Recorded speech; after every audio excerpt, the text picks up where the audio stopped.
Bonjour à toutes et à tous et merci à la Galerne de réaliser cette petite vidéo à l'occasion de la publication de la correspondance en poche de Flaubert et de Maupassant.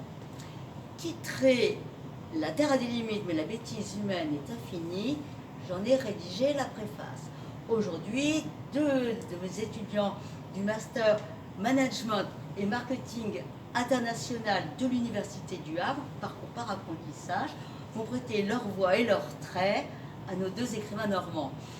Rudy Tonga lira la lettre de Maupassant et Julie Lequin lira la réponse de Flaubert. Petite précision, c'est le texte intégral de ces deux lettres qui va être lu. À vous les jeunes. Ministère de la Marine et des Colonies. Paris, ce 3 août 1878. Mon cher maître, je viens de voir votre amie Suzanne Lagier qui m'a supplié de vous écrire tout de suite pour obtenir de vous un fort coup d'épaule auprès de Zola. Elle a été à l'ambigu. On lui a parlé du rôle de Gervaise dans l'Assommoir et elle meurt d'envie de le jouer. Elle affirme, elle jure qu'elle en fera sa plus belle création, qu'elle étonnera Paris, ce qui est possible, que personne ne jouera ce rôle comme elle, ce que je crois. Elle m'a montré qu'elle était énormément maigrie de partout, c'est vrai, et m'a affirmé qu'à la scène, elle aurait 20 ans. Elle est tellement emballée qu'il est possible qu'elle réussisse fort bien. Dans tous les cas, à mon avis, elle vaudrait infiniment mieux que la chanteuse Judique. Qu'en pensez-vous? Je suis en ce moment en grande correspondance avec Madame Brain, qui prend les eaux de Plombières. Elle m'envoie des encouragements, des exhortations à la patience et à la gaieté. Malheureusement, je n'en profite guère. Je ne comprends plus qu'un mot de la langue française, parce qu'il exprime le changement, la transformation éternelle des meilleures choses et la désillusion avec énergie. C'est merde. Le cul des femmes est monotone, comme l'esprit des hommes. Je trouve que les événements ne sont pas variés, que les vices sont bien mesquins et qu'il n'y a pas assez de tournures de phrases. Je vous serre les mains et je vous embrasse, mon cher maître. Donnez-moi des nouvelles de Bouvard et Pécuchet. Qui de Maupassant. Croissé, 15 août 1878. La commission de Lagier est faite. J'ai envoyé ma lettre à Paris, ignorant l'adresse de Zola à la campagne. Mais vous pourrez dire à Lagier que c'est une rose. Elle aurait pu, il me semble, se donner la peine de m'écrire. Néanmoins, faites-lui une langue de ma part. Dans votre dernier épître, vous ne parlez pas de votre pauvre maman. Je voudrais bien avoir de ses nouvelles. Restera-t-elle tout cet été à Paris? Et vous, irez-vous à Étretat au mois de septembre? Du 10 au 25, il est probable que j'embellirai la capitale de ma personne, et nous pourrions nous y voir un peu. Mais ne dites-moi personne de ce projet. Bouvard et Pécuchet continuent leur petit bonhomme de chemin. Maintenant, je prépare le chapitre de la politique. J'ai à peu près pris toutes mes notes. Depuis un mois, je ne fais pas autre chose, et dans une quinzaine, j'espère me mettre à l'écriture. Quel bouquin! Quant à espérer me faire lire du public avec une œuvre comme celle-là, ce serait de la folie.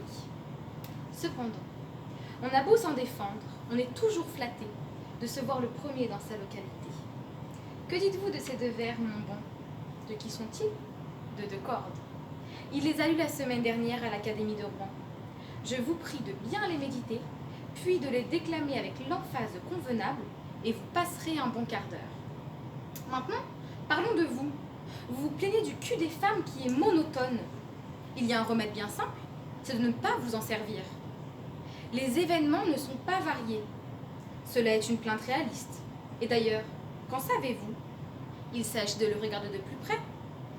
Avez-vous jamais cru à l'existence des choses? Est-ce que tout n'est pas une illusion?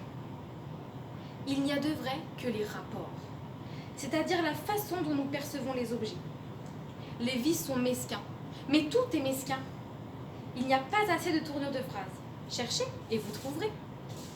Enfin, mon cher ami, vous m'avez l'air bien embêté et votre ennui m'afflige, car vous pourriez employer plus agréablement votre temps. Il faut, entendez-vous, jeune homme, il faut travailler plus que ça. J'arrive à vous soupçonner d'être légèrement calleux. Trop de putain, trop de canotage, trop d'exercice. Oui, monsieur, le civilisé n'a pas tant besoin de locomotion que prétendent messieurs les médecins. Vous êtes nés pour faire des vers, faites-en. Tout le reste est vain, à commencer par vos plaisirs et votre santé. Foutez-vous cela dans la boue. D'ailleurs, votre santé se trouvera bien de suivre votre vocation. Cette remarque est d'une philosophie, ou plutôt d'une hygiène profonde. Vous vivez dans un enfer de merde, je le sais et je vous en plains du fond de mon cœur. Mais de 5h du soir à 10h du matin, tout votre temps peut être consacré à la muse. Laquelle est encore la meilleure garce? Voyons, mon cher bonhomme, relevez le nez. À quoi sert de recreuser sa tristesse? Il faut se poser vis-à-vis de soi en homme fort. C'est le meilleur moyen de le devenir. Un peu plus d'orgueil, ça perlote. Le garçon était plus crâne. Ce qui vous manque, ce sont les principes. On a beau dire, il en faut. Reste à savoir lesquels. Pour un artiste, il n'y en a qu'un. Tout sacrifié à l'art. La vie doit être considérée par lui comme un moyen, rien de plus. Et la première personne dont il doit se foutre, c'est de lui-même. Que devient la Vénus rustique? Et le roman dont le plan m'avait enchanté? Si vous voulez vous distraire, lisez le Diomède de mon ami Gustave Claudin. Et ne lisez pas ce que je viens de lire aujourd'hui, Politique tirée de l'écriture sainte par Bossuet. L'aigle de Meaux me paraît décidément une oie. Je me résume, mon cher Guy. Prenez garde à la tristesse. C'est un vice. On prend plaisir à être chagrin et quand le chagrin est passé, comme on y a usé des forces précieuses, on en reste abruti. Alors on a des regrets, mais il n'est plus temps. Croyez en l'expérience d'un cheikh à qui aucune extravagance n'est étrangère. Je vous embrasse tendrement, votre vieux.